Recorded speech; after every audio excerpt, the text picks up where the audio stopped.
Assalamualaikum warahmatullahi wabarakatuh. Innal hamdalillah nahmaduhu wa nasta'inuhu wa nastaghfiruh wa na'udzu billahi min shururi anfusina wa min sayyiati a'malina. May yahdihillahu fala mudhillalah wa may yudlil fala hadiyalah. Wa asyhadu an la ilaha illallah wahdahu la syarikalah wa asyhadu anna Muhammadan abduhu wa rasuluh. Allahumma salli wa sallim wa barik ala nabiyyina Muhammad wa ala alihi wa sahbihi wa man tabi'ahum bi ihsanin ila yaumiddin amma ba'du. Alhamdulillah, ma'asyiral muslimin, ma'asyiral ikhwa wal akhwat fi din rahimakumullah, kalau kaum muslimin, para pemerhati Roja TV dan Radio Roja dimanapun antum berada, kita bersyukur kepada Allah Subhanahu wa taala dengan taufiknya kita dipertemukan kembali di pagi hari yang berbahagia ini dalam lanjutan pembahasan tentang keutamaan dan kemuliaan ilmu dari kitab Miftahu Daris Sa'adah, buah karya dari Al-Imam Al-Allamah Abu Abdillah Ibnu Qayyim Al-Jauziyah rahimahullah ta'ala, di pembahasan Al-ilmu fadluhu wa syarafuhu, ilmu keutamaan dan kemuliaannya. Saat ini kita masih melanjutkan pembahasan di segi-segi keutamaan ilmu sampai di segi yang ke-107. Di situ Imam Ibnu Qayyim rahimahullah taala membawakan di pembahasan ini beberapa sebab atau aujuh, segi-segi yang menunjukkan keutamaan ilmu dibandingkan harta.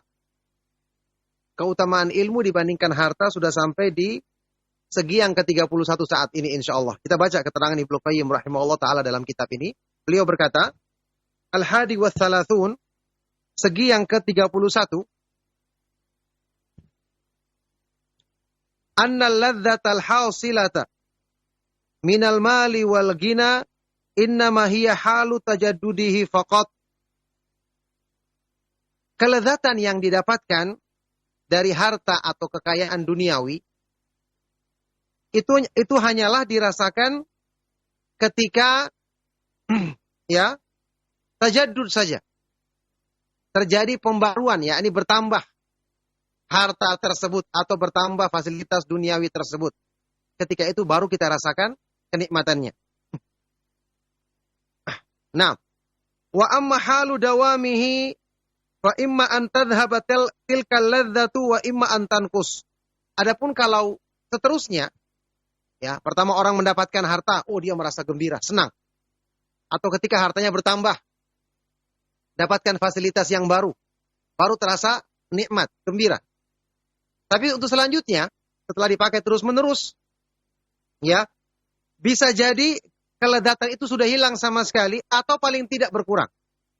Ini kalau memang ada kelezatan yang dirasakan dengan harta atau kesenangan duniawi. Nah, baik.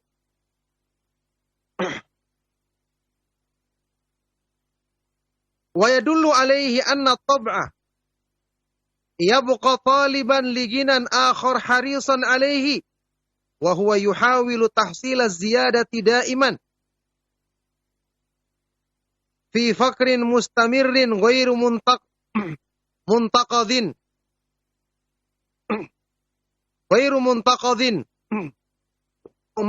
walau malaka khazainal ardi fafakruhu wa talabuhu wa hirsuhu bakin alaih.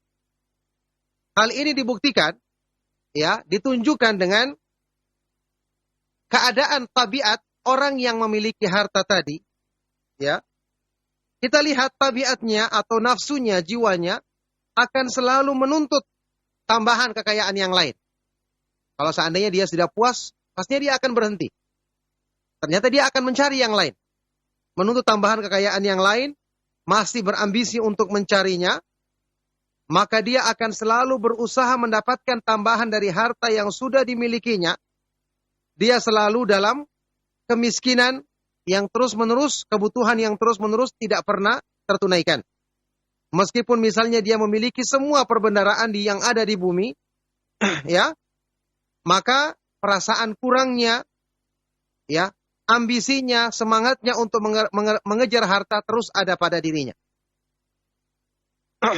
Ya, inilah keadaan yang dirasakan kenikmatan dengan harta kalau seandainya memang ada kenikmatannya. Hanya ketika pertama kali atau ketika dapatkan yang tambahan misalnya, setelah itu untuk dirasakan seterusnya, maka ini tidak sampai demikian keadaannya, seperti yang beliau buktikan di sini dari penjelasan tadi. Alasan lain kata Ibnu Qayyim rahimahullah taala di sini, fa innahu ahadul manhumainil ladaini la yashba'an. La yushbi'an. Karena harta sendiri adalah salah satu dari dua kegemaran yang tidak pernah menjadikan manusia kenyang. Ya, tidak pernah menjadikan manusia kenyang. Disebutkan dalam hadis yang sahih yang sudah pernah kita lewati, ya. Semangat untuk mencari harta dan semangat mencari ilmu ini adalah manhuman, dua kegemaran yang tidak pernah menjadikan manusia puas. Fahuwa la yufariquhu alamul hirsi wa talab. Sehingga orang ini tidak pernah terlepas dari kesulitan atau kesusahan dalam hal ambisi dan semangatnya mengejar harta tersebut. Ya, ini kelihatannya dia senang bertambah hartanya, tapi dia sendiri merasakan ternyata dia tidak pernah lepas dari kesusahan menundukkan keinginan nafsunya untuk terus berambisi mengejarnya. Padahal dia sudah punya yang banyak dari harta tersebut. Ini beda dengan kesenangan dengan ilmu. Kata beliau, ya, rahimahullah ta'ala, wa hadza bihilafi ginal ilmi wal iman. Ini berbeda dengan kekayaan yang dirasakan dengan ilmu dan iman. Fa inna ladzatahu fi hali baqaihi mithluha fi hali tajaddudihi. Karena kelezatan yang dirasakan dengan ilmu, dengan iman, ya, ketika terus digunakan, terus dimanfaatkan, itu sama dengan kelezatan yang dirasakan ketika bertambahnya ilmu atau terjadi peningkatan iman. Sama kelezatan yang dirasakan. Tidak ada yang berbeda. Ya, ini tidak menjadikan orang itu bosan. Kalau harta pasti kita akan bosan. Ya. Bal azyadu, bahkan lebih bertambah lagi di waktu itu. Wa sahibuha wa in kana la yazalu taliban lil mazidi harisan alaihi fatalabuhu wa hirsuhu mustashabun lil ladzatin hasil.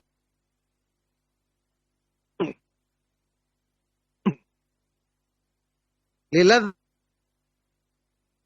wa ladzatil marjuwil matlub. Ya. Bahkan orang yang memiliki kelezatan ilmu, kelezatan iman, meskipun dia tetap berambisi untuk menambahnya, ya orang yang akan terus berusaha menambahnya. Semangat untuk mencari tambahan ilmu, tapi ingat ketika dia mencari tambahan ilmu bersemangat untuk meningkatkan imannya, itu dia sudah merasakan saat itu dia sudah disertai dengan kelezatan yang dirasakannya saat itu dan merasakan kelezatan yang dari hal-hal yang ingin ditambahnya tersebut. Kelezatan yang diharapkan dan yang dituntutnya. Ya. Waladzati talabi wa ibtihajihi wa farahihi bihi, sebagaimana dia juga merasakan kelezatan mencari atau menambah ilmu itu sendiri, kegembiraan dan kenikmatan dengannya. Jelas ingin sangat jauh berbeda sekali. Orang yang merasa bahagia atau senang dengan hartanya, maka itu hanya permulaan saja. Atau ketika ada yang baru saja didapatkan dari fasilitas duniawi. Dia gembira, dia semangat. Tapi setelah itu kan bosan, ya. Kemudian dalam dirinya ada tekanan untuk terus mencari tambahan. Ini sudah merupakan siksaan baginya. Siksaan tersendiri bagi dirinya. Tapi kalau ilmu tidak demikian. Kita mendapatkan, kita merasakan nikmat. Peningkatan iman menjadikan kita merasa semakin tenang jiwa kita. Maka ini tentu sangat berbeda dengan keadaan orang yang merasa nikmat dengan harta. Kalau seandainya betul ada kenikmatan di situ. Nah. Baik. Al-Thani wa Thalathun. Segi yang ke-32.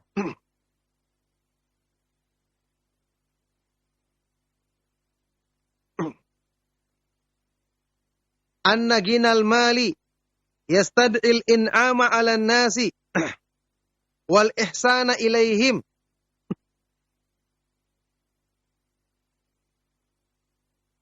Fasahibuhu imma an yasudda ala nafsihi hadzal bab wa imma an yaftahahu alaihi.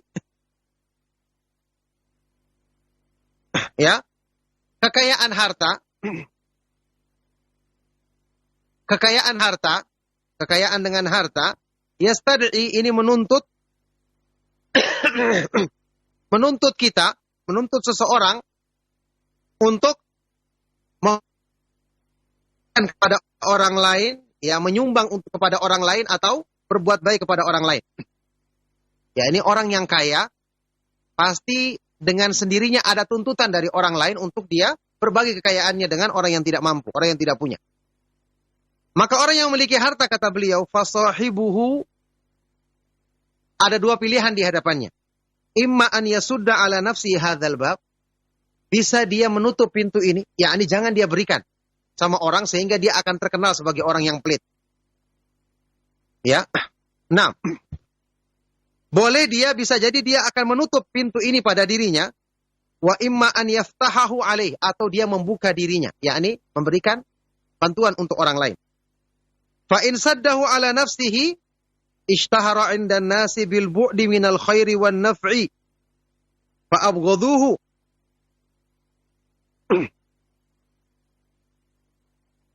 Wa dhammuhu wahtaqaruhu. Kalau dia memilih yang pertama, dia menutup pada dirinya pintu kebaikan, tidak mau membagi hartanya untuk orang lain, maka dia akan terkenal di kalangan manusia sebagai orang yang jauh dari kebaikan, jauh dari memberikan manfaat untuk orang lain, sebagai orang yang pelit dan kikir. Sehingga apa? Dia akan dibenci manusia, dia akan dicela dan direndahkan. Nah,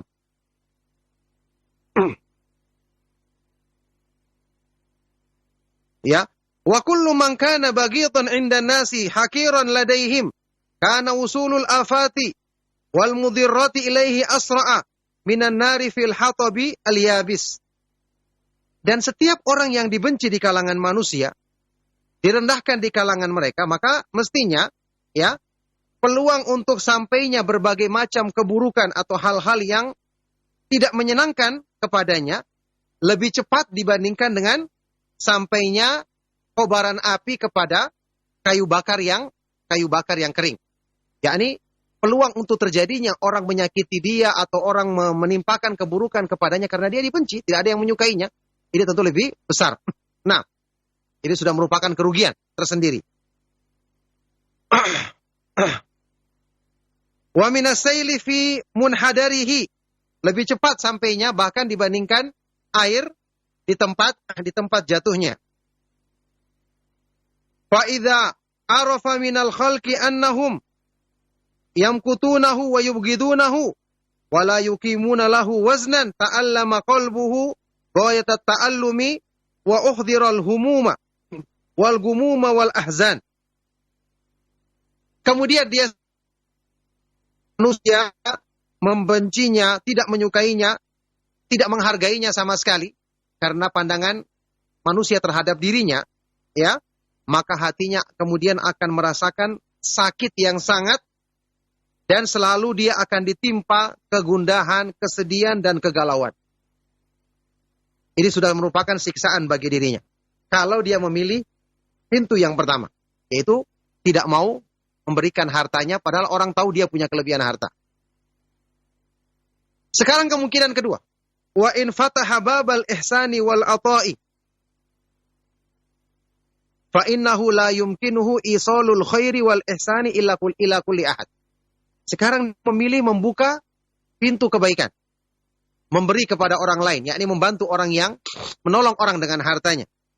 Ini pun sesungguhnya tidak memungkinkan bagi dirinya untuk bisa menyampaikan kebaikan, ya, atau menyampaikan bantuan hartanya kepada semua orang. Tidak mungkin sampai. Paling berapa orang yang mendapatkannya? Jangankan seluruh dunia, satu negerinya saja tidak mungkin dia akan bisa berikan kepada semua orang yang ada di daerahnya misalnya. Fala budda min isalihi ilal ba'd wa imsakihi anil ba'd. Maka mestinya dia akan menyampaikan, memberikan bantuannya kepada sebagian orang dan menahannya dari sebagian yang lain. Tidak mungkin dia sampaikan kepada semua orang, karena tidak mungkin dia bisa menjangkau semua orang. Kemungkinan kedua, tidak mungkin juga dia berikan semua orang, maka hartanya akan habis, karena pasti ada batasannya. Nah, seperti itu. Wa hadza yaftahu alaihi babal adawati wal madhammati minal mahrumi wal marhum. Ya. Maka ini akan membuka baginya pintu permusuhan dan celaan dari orang-orang yang tidak mendapatkan bagian bantuan harta darinya. Coba kita lihat, ini juga risikonya dengan harta. Kita bantu sebagian, yang lain tidak, yang tidak dibantu ini akan membenci.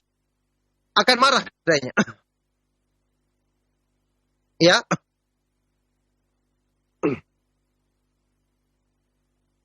Ya, jadi yang al-mahrum, orang yang tidak mendapatkan juga akan benci sama dia. Wal marhum, orang yang disayanginya juga akan benci kepada dia. Bagaimana penjelasannya? Kata beliau, wa ammal mahrum. Adapun orang-orang yang tidak dapatkan bagi bantuannya. Fayaqul, orang ini akan mengatakan, kaifa jada ala ghairi wa bakhila alayya. Kenapa orang ini bisa bersikap baik membantu orang lain tapi pelit terhadap saya? Akhirnya benci dia. Wa ammal marhum. Ya. Wa ammal marhum fa innahu yaltadhu wa yafrahu bima hasala lahu minal khairi wan naf'i fa yabqa tami'an mustashrifan li nadhirihi 'ala ad-dawam. Wa hadha qad yata'adhdharu ghaliban fa yufdi dhalika ila al-adawati asy-shadidati wal madhammati wa li hadha qila ittaqi syarra man ahsanta ilaih. Adapun orang yang disayanginya dapat bagian. Resikonya apa? Karena orang ini tentu akan merasakan gembira di awalnya, merasakan senang dapat bantuan dan manfaat tersebut. Ya. Tapi setelah itu dia akan terus menunggu, berambisi, ya, untuk dapatkan bagian lagi secara terus-menerus. Tidak mau dia berhenti, dapatkan bantuan dari orang tersebut. Yang mana perkara ini untuk diberikan terus-menerus kepadanya, ini seringnya ia ta'adzar, tidak mampu untuk kita terus lakukan. Masih terbatas kita berikan kepada orang tersebut. Maka ini juga akan membawa kepada permusuhan yang sangat dan celaan dari orang yang tadinya kita berikan kemudian terhenti kita bantu dia. Inilah, ya, ada ungkapan dalam bahasa Arab dikatakan, ya, ittaqi syarra man ahsanta ilaihi. Hati-hatilah dari keburukan orang yang kamu berbuat baik kepadanya. Ini maksudnya. Ini ungkapan disebutkan, ini ungkapan ya disebutkan oleh sebagian orang, tapi ada yang menisbatkannya kepada Rasulullah SAW, tapi ini tidak ada asal usulnya. Kita katakan ini ungkapan dari orang Arab atau dari sebagian ulama seperti Ibnu Qayyim menukil di sini.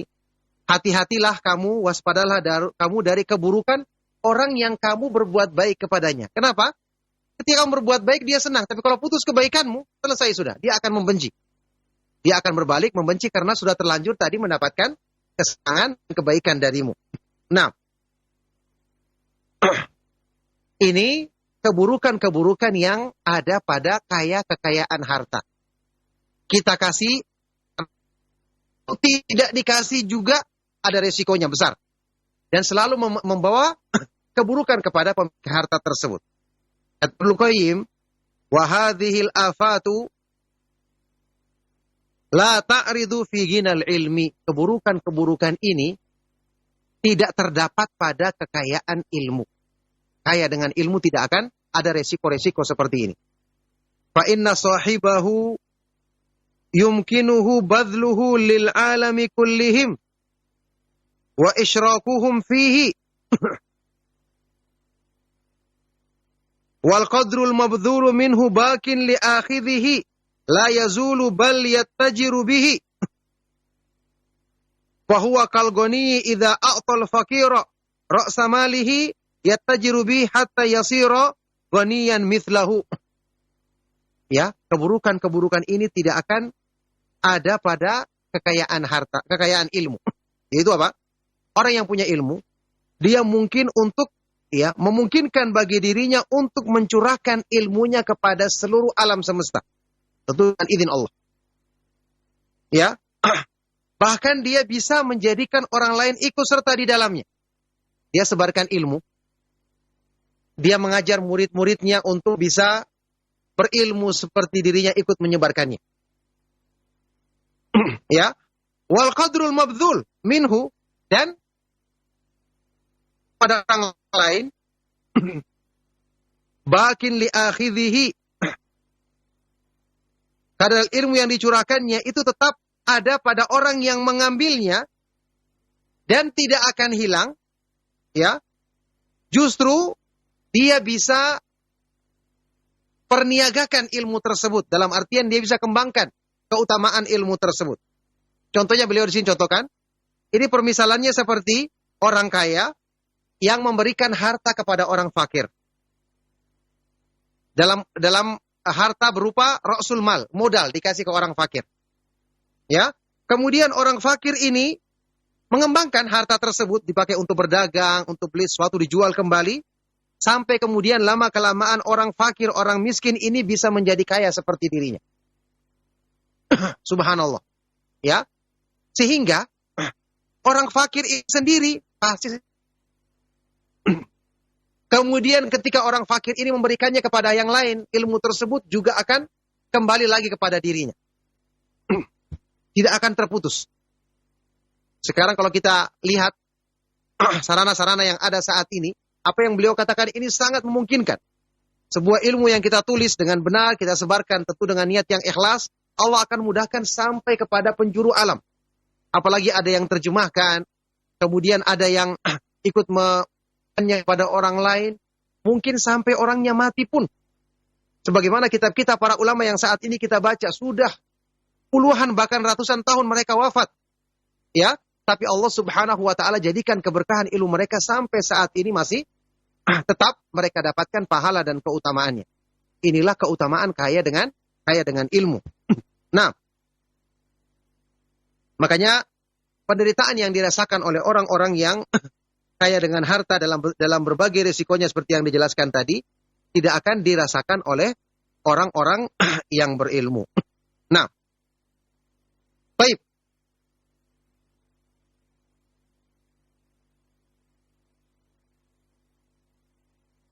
Berikutnya, segi yang selanjutnya, al-wajhu tsalitsu wa tsalatsun, segi yang ke-33.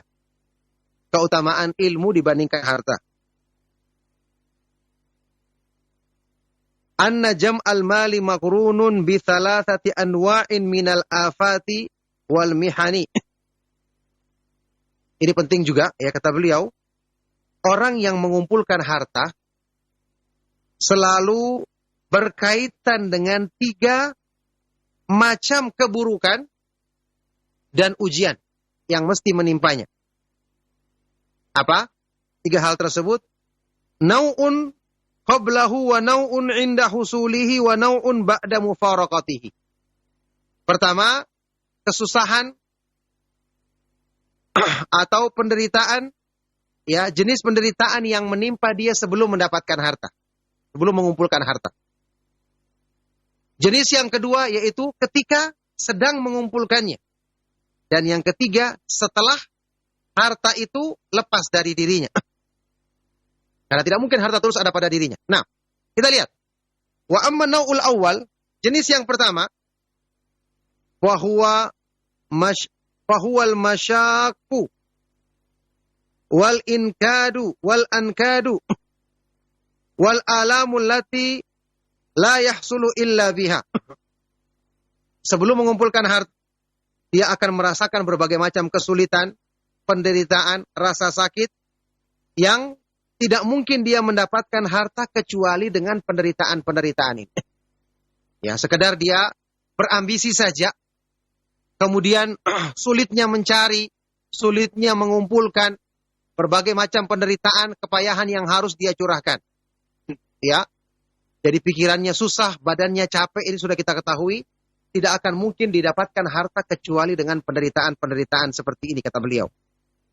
Sekarang jenis yang kedua. Wa amma nau'u tsani. Fa masyaqqatu hifdhihi wa hirasatihi wa ta'alluqil qalbi bihi. Setelah dia mendapatkan harta atau di tengah-tengah dia mengumpulkan harta. Apa kesulitannya?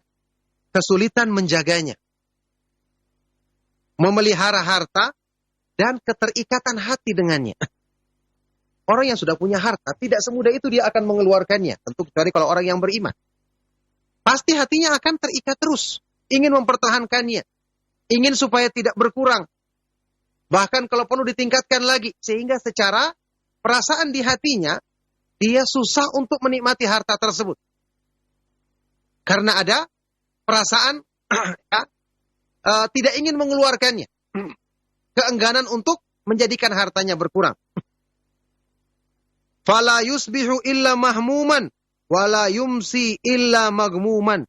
Maka ketika dia berada di waktu pagi selalu dalam keadaan gelisah gundah, ketika dia berada di waktu sore selalu dalam keadaan resah. Selalu pikirannya dihantui dengan bayangan-bayangan seperti ini. Fahuwa bimanzilati asyikin mufritil mahabbati qad dhafira bima'syukihi wal uyunu min kulli janibin tarmukuhu wal alsunu wal qulubu tarshukuhu fa ayyu aishin wa ayyu ladzatin liman hadhihi haluhu. Maka dia ini seperti kedudukannya seperti orang yang mencintai sesuatu dengan berlebihan. Mencintai seseorang misalnya, cinta dengan sangat, kemudian dia berhasil mendapatkan kekasihnya tersebut. Tapi setelah itu semua mata memandangnya dari semua sisi. Semua mata melihatnya, semua lidah dan hati membicarakannya. Maka kehidupan indah bagaimana?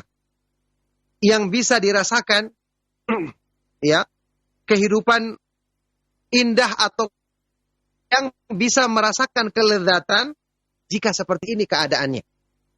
Betul dia mendapatkan apa yang dicintainya, apa yang diinginkannya, tapi semua mata mengawasi dia, semua membicarakan dia, semua hati mencela dia.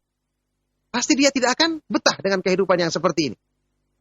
Ini keadaannya orang yang bisa mendapatkan kesenangan dengan harta. Wa qad alima anna a'da'ahu wa hussadahu la yafturuna an sa'yihim fit tafriqi bainahu wa baina ma'syukihi wa illam yadhfaruhum bihi. Dalam keadaan dia mengetahui bahwa musuh-musuhnya, para pendengkinya tidak pernah bosan untuk selalu berusaha memisahkan antara dirinya dengan kekasihnya tersebut meskipun mereka tidak berhasil melakukannya. Naam. Walakinna maksudahum an yuzilu ikhtisasahu bihi dunahum.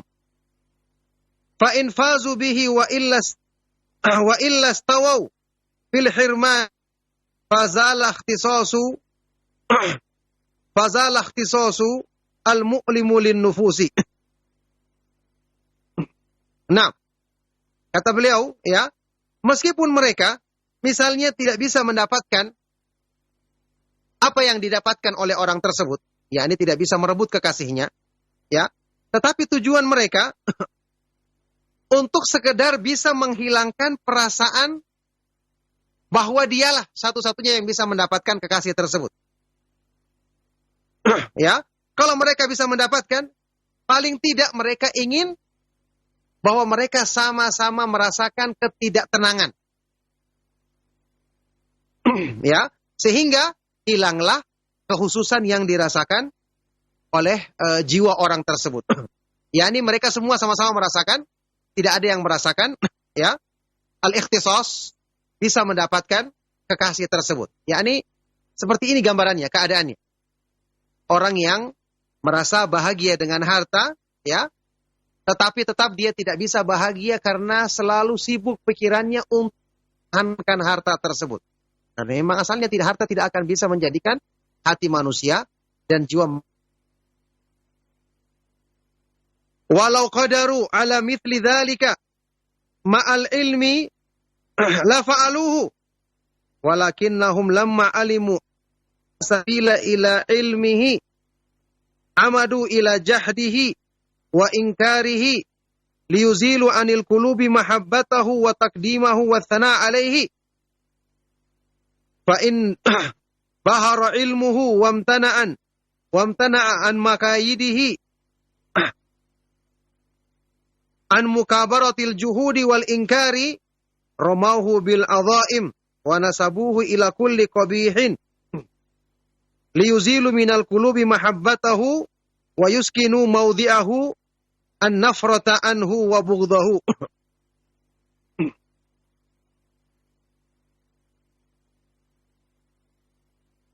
Ya. Nah. Jadi ini adalah pertama tadi gambaran tentang kekayaan dengan harta, bagaimana penderitaan yang dirasakannya, ya. Sebelum mendapatkannya, di tengah-tengah dia merasakannya, dan setelah dia terpisah dari hartanya. Baik, walau qadaru, sementara sekarang dalam hal ilmu, seandainya mereka mampu untuk melakukan hal yang sama terhadap orang yang berilmu, maka mereka pasti akan melakukannya. Akan tetapi, karena mereka mengetahui tidak ada cara untuk bisa merebut ilmu dari hatinya orang yang berilmu, ya, kalau harta bisa mereka rebut, tapi kalau ilmu tidak bisa mereka rebut. Akhirnya, apa yang mereka lakukan? Mereka akan berusaha mengingkarinya. Untuk bisa menghilangkan dari hati manusia kecintaan terhadap orang yang berilmu tersebut dan pujian baginya. Kalau seandainya ilmunya ternyata lebih tinggi, ya, dan tidak terpengaruh dengan pengingkaran-pengingkaran mereka, tetap manusia mengagungkannya, tetap ulama ini dimuliakan di kalangan manusia, maka mereka akan romauhu bil adhaim, mulai menuduh ulama tersebut dengan tuduhan-tuduhan besar yang keji. Mereka akan menisbatkannya kepada semua keburukan. Tujuannya sama, untuk menghilangkan dari hati-hati manusia kecintaan kepadanya, untuk digantikan dengan kebencian dan ketidaksukaan. Wa hadza syughlu saharati bi'ainihi fa haula'i saharatun bi alsinatihim. Ini adalah pekerjaannya para tukang sihir. Ini merupakan tukang sihir dengan lisan-lisan mereka ketika mereka menjelek-jelekan para ulama, orang-orang yang membawa ilmu agama yang benar. In ajazulahu an syai'in minal qaba'ihi adh-dhahirati bi'ainihi ramauhu bitalbisi wat tadlisi waz-zawkarati war-riya'i wa hubbi tarafu'i wa talabil jahi. Ya. Kalau mereka tidak mampu menuduh orang yang berilmu ini dengan tuduhan terang-terangan, keburukan terang-terangan, maka mereka akan menuduh dia dengan talbis, mencampur adukan kebenaran dan kebatilan, atau tadlis, pemalsuan, menuduhnya berbuat riya, cinta untuk kekuasaan, cinta untuk popularitas, ya, mencari kedudukan dan seterusnya. Wa hadzal khadru min muadati ahlil jahli wadh-dhulmi lil ulama'i mislul harri wal bardi la budda minhu. Maka, ya, kadar dari permusuhan yang dilakukan oleh orang-orang jahil, kezaliman yang mereka lakukan terhadap para ulama, kata beliau, ini seperti pergantian panas dan dingin. Pasti akan dialami oleh manusia. Alam semesta kadang ada dingin, ada panas. Ada musim dingin, musim panas. Ada pergantian siang dan malam. Ini adalah di alam semesta. Tidak bisa tidak. Ini seperti gambaran cobaan yang menimpa orang-orang yang berilmu. Fala yambagi liman lahu muskatu aklin ayyata'adza bihi idla sabila lahu ila daf'ihi bihalin faliwattin nafsahu alaihi kama yuwattinuha ala bardi syita'i wa harri saif. Maka tidak sepantasnya bagi orang yang punya akal yang sehat untuk merasa terganggu, tersakiti dengan hal-hal yang seperti ini. Karena tidak ada cara untuk bisa menolaknya, seketika itu juga, ya, tapi hendaknya dia menenangkan dirinya, menyabarkan dirinya, sebagaimana dia menyabarkan dirinya untuk menghadapi rasa dingin di waktu musim dingin dan mengatasi panas di waktu musim panas. Nah, ini tentang keadaan, ya, yang berhubungan dengan ujian yang menimpa orang yang berilmu. Sekarang wana'u tsalits. Jenis yang ketiga. Yang keburukan yang akan menimpa orang yang mengumpulkan harta. Jenis yang ketiga dari keburukan yang menimpa kekayaan harta. Ma yahsul abdi ba'da mufaraqatihi min ta'alluqi ba'da mufaraqatihi man ta'allaqa qalbuhu bihi wa kaunuhu qad ja'ala bainahu wa bainal mutalabati bi huquqihi wal muhasabati ala maqbudihi wa masrufihi min aina iktasabahu wa fi madza anfaqahu. Yaitu apa yang akan didapati oleh seorang hamba, ya, setelah dia terpisah dengan sesuatu yang hatinya terikat dengannya.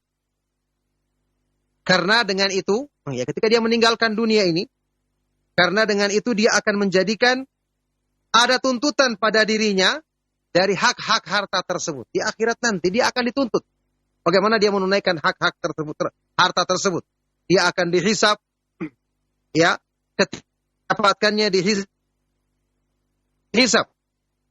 Dalam hadis yang sahih disebutkan tentang harta, min aina iktasabahu wa fi madza anfaqahu. Dari mana dia dapatkan harta tersebut dan kemana dia belanjakan harta tersebut. Jadi di dunia dia sudah mengalami berbagai macam. Ketika dia belum mendapatkan, ketika dia telah mendapatkannya, di tengah-tengah dia mengumpulkannya, dan setelah itu ketika dia terpisah dari harta ini, terpisah dari kehidupan dunia. Kata beliau, wa ghaniyul ilmi wal imani ma'a salamatihi min hadhil afati fahuwa kafilun bikulli ladzatin wa farhatin wa sururin. Ya, beda dengan orang yang kaya dengan ilmu dan iman. Dia akan selamat dari semua keburukan-keburukan ini. Di samping itu, ilmu itu sendiri akan menjamin dia merasakan semua kelezatan, semua kegembiraan, dan semua kesenangan. Ya. Walakin la yunalu ila ala jisrin minat ta'abi was sabri wal masyaqqati.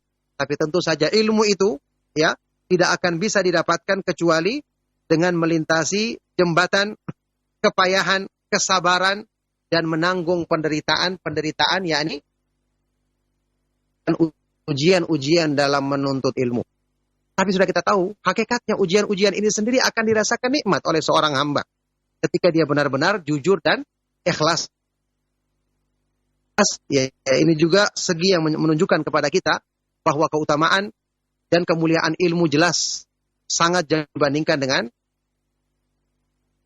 atau kemuliaan yang dirasakan oleh orang-orang yang berambisi mengumpulkan harta. Baik, barakallahu fikum, insyaallah sampai di segi yang ke-33. Cukup sampai di sini. Insyaallah masih ada beberapa segi sampai segi yang ke-40, ya, tentang keutamaan, segi-segi keutamaan ilmu dibandingkan harta yang diterangkan oleh Ibnu Qayyim rahimahullah taala dalam kitab ini. Barakallahu fikum, kita cukupkan sampai di sini. Dan saya persilakan sebelum kita akhiri kajian ini untuk yang ingin bertanya, menyampaikan hal-hal yang perlu dipertanyakan. Sallallahu wasallam wa barak ala nabiyina Muhammad wa ala alihi wa sahbihi wa man tabi'ahum bi ihsanin ila yaumiddin walhamdulillahi rabbil alamin. Barakallah, jazakallah khairan Ustaz atas materi yang telah antum sampaikan di kesempatan pagi hari ini. Dan ikhwatal Islam azani Allah wa iyyakum, kami buka sesi interaktif soal jawab bagi Anda yang ingin bertanya seputar materi yang telah disampaikan oleh beliau. Dan di kesempatan pagi hari ini kita mulai melalui telepon. Ya, silakan.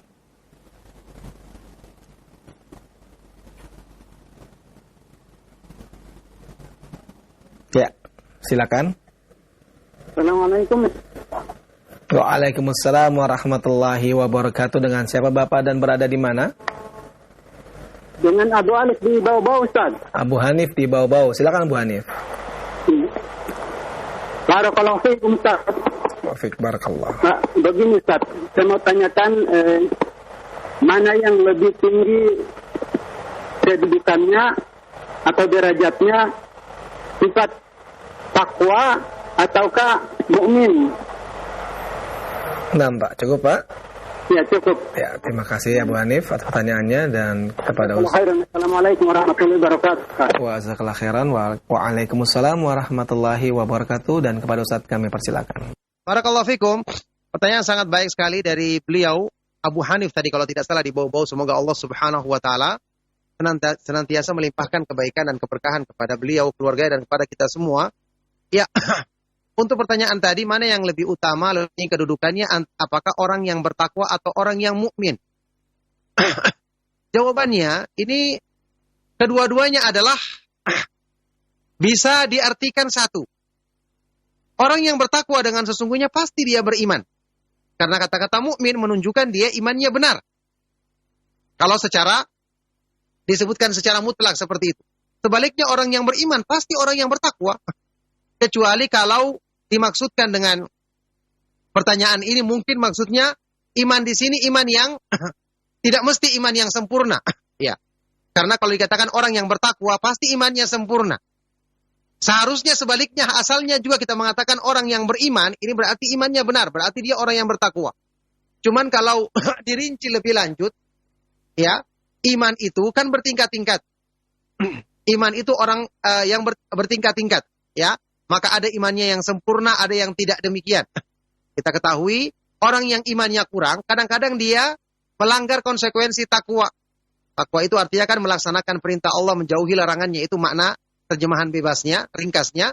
Maka orang yang imannya kurang, ya, dengan dia melakukan perbuatan maksiat, kadang-kadang dia melanggar kewajiban, tapi dia tidak sampai melakukan hal-hal yang membatalkan keimanannya, maka dengan sebab ini menjadikan ketakwaannya berkurang. Karena orang yang beriman itu bertingkat-tingkat kualitas imannya.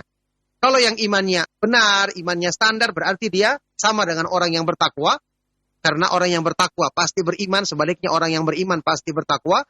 Tapi kalau yang imannya rendah, ya, berkurang imannya, sehingga dia kadang-kadang melanggar sebagian dari konsekuensi takwa, jelas dalam kondisi seperti ini berarti dia kedudukannya lebih turun atau lebih rendah. Nah, barakallahu fikum. Nah Ustaz, wafik barakallah, jazakallah khairan atas jawaban yang telah antum sampaikan Ustaz. Dan pertanyaan berikutnya masih melalui telepon, kami angkat untuk yang berikutnya, silakan. Ya, silakan.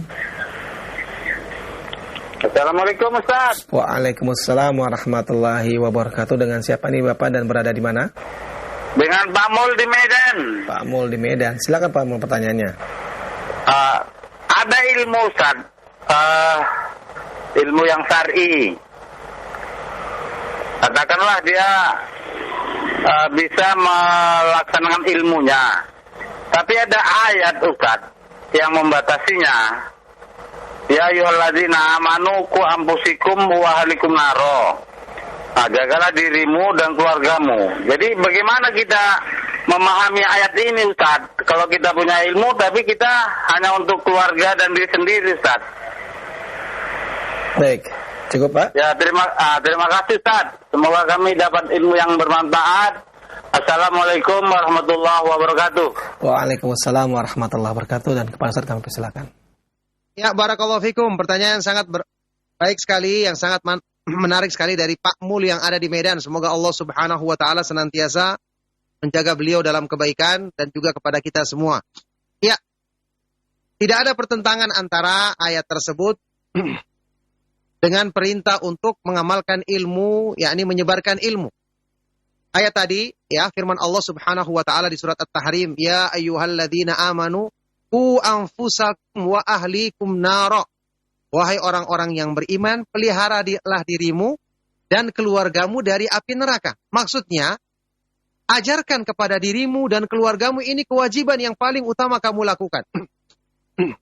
Tafsirkan ayat ini, sahabat yang mulia Ali bin Abi Thalib radhiyallahu taala anhu mengatakan apa artinya? Alimu anfusakum wa ahlikumul khair. Ajarkanlah kebaikan, ajarkan ilmu agama, ajarkan tentang iman, kebaikan-kebaikan Islam pada dirimu dan keluargamu. Itu maknanya. Adapun perintah untuk menyebarkan ilmu yang lain, ini tidak bertentangan dengan ayat ini, karena ayat ini menyebutkan tugas kita yang paling pertama. Kemudian setelah kita punya ilmu, sebarkan kepada yang lain. Ada orang yang tidak punya ilmu, bukan ustadz, bukan penyampai, maka kita katakan paling tidak Anda bisa mendidik diri dan keluarga. Itu yang wajib untuk dilakukan saat ini. Standar, kewajiban. Kalau Anda punya kesempatan, baru sampaikan kepada yang lain.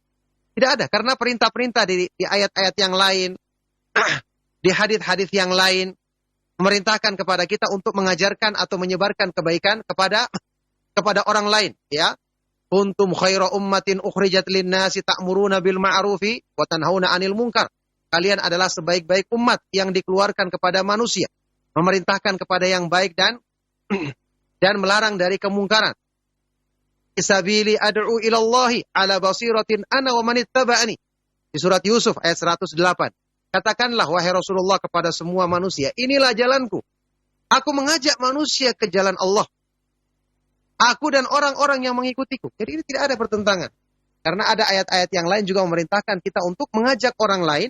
Tentu setelah kita utamakan memperbaiki diri kita, kemudian mengajak keluarga kita yang merupakan tanggungan kita, ya, kewajiban kita untuk kita didik dan kita perhatikan pendidikan agamanya ketika kita menghadap Allah Subhanahu wa taala pada hari kiamat nanti. Nah, barakallahu fikum. Nah, Ustaz Taufik barakallah, jazakallah khairan atas jawaban yang antum sampaikan Ustaz. Demikian jawaban untuk Pak Mul di Medan, mudah-mudahan dapat dipahami dengan baik dan benar tentang apa yang sudah ditanyakan oleh beliau. Nah, ikhwatal Islam azan ya Allah wa iyyakum, kita angkat pertanyaan melalui chat WA. Mohon maaf Ustaz, kami angkat pertanyaan melalui chat WA dari pendengar kita. Assalamualaikum warahmatullahi wabarakatuh Ustaz. Ustaz, saya mau bertanya, mana yang harus didahulukan bila seorang istri ingin bersedekah tetapi suami melarang dengan alasan kita juga masih kekurangan? Mohon Ustaz berikan penjelasan. Terima kasih Ustaz. Silakan Ustaz. Iya, waalaikumsalam warahmatullahi wabarakatuh. Pertanyaan yang sangat baik sekali dari seorang yang bertanya, mana yang harus didahulukan ketika seorang istri ingin bersedekah tapi suaminya melarang dengan alasan kita sendiri masih kekurangan. Jawabannya, kalau seandainya harta itu adalah milik suami yang bekerja, maka dalam hal ini istri harusnya menurut perkataan suami, dan ketika dia ingin bersedekah, mungkin dia merasa bisa menyisihkan sebagian dari apa yang suami berikan kepadanya, yakni bersedekah tidak menjadikan dia kemudian minta tambahan kepada suami. Bisa dia sisihkan, dia hemat dan seterusnya, tanpa merugikan dirinya dan keluarganya, maka dia bicarakan dengan baik dengan suaminya. Lagi pula bagi istri kan ada kesempatan untuk berbuat lain, tidak mesti dengan sedekah. Sekedar dia bantu orang dengan mungkin dalam hal-hal yang bisa dilakukannya, membantu tetangganya atau menolong orang lain dengan menghiburnya atau menasihatinya atau yang lain, supaya tidak membuat murka suaminya, dia bisa lakukan hal tersebut. Ya, masih banyak jalan-jalan kebaikan yang bisa dia usahakan. Yang penting niatnya adalah ingin membantu orang, tapi ketika suaminya melarang dan dia menuruti, maka ini dapatkan pahala dan keutamaan di sisi Allah Subhanahu wa taala. Meskipun demikian, tetap dia bisa menjelaskan kepada suaminya tentang bahwasanya kalau dia bersedekah tidak akan melalaikan kewajibannya dalam rumah tangga, tidak akan menjadikan kelaparan anak-anaknya. Seandainya dia bisa usahakan untuk menjelaskan dan mengamalkan seperti ini, maka tentu ini yang terbaik, tapi hendaknya dia tidak marah kepada suaminya dan tidak melakukan sedekah sembunyi-sembunyi karena suaminya tidak ridho dalam masalah ini. Dia berusaha dulu untuk bisa keridhaan suaminya. Nah, barakallahu fiik. Ini pertanyaan yang terakhir di kesempatan kajian kita di pagi hari atau siang hari ini, pagi menjelang siang hari ini. Semoga bermanfaat dan menjadi sebab kebaikan untuk dunia dan akhirat kita. Mohon maaf atas segala yang salah dan kurang, kami cukupkan. Sallallahu wasallam wa barak ala nabiyina Muhammad wa ala alihi wa sahbihi wa man tabi'ahum bi ihsanin ila yaumiddin. Walhamdulillahi rabbil alamin. Subhanakallahumma wa bihamdika asyhadu an la ilaha illa anta astaghfiruka wa atubu ilaik. Wassalamualaikum warahmatullahi wabarakatuh.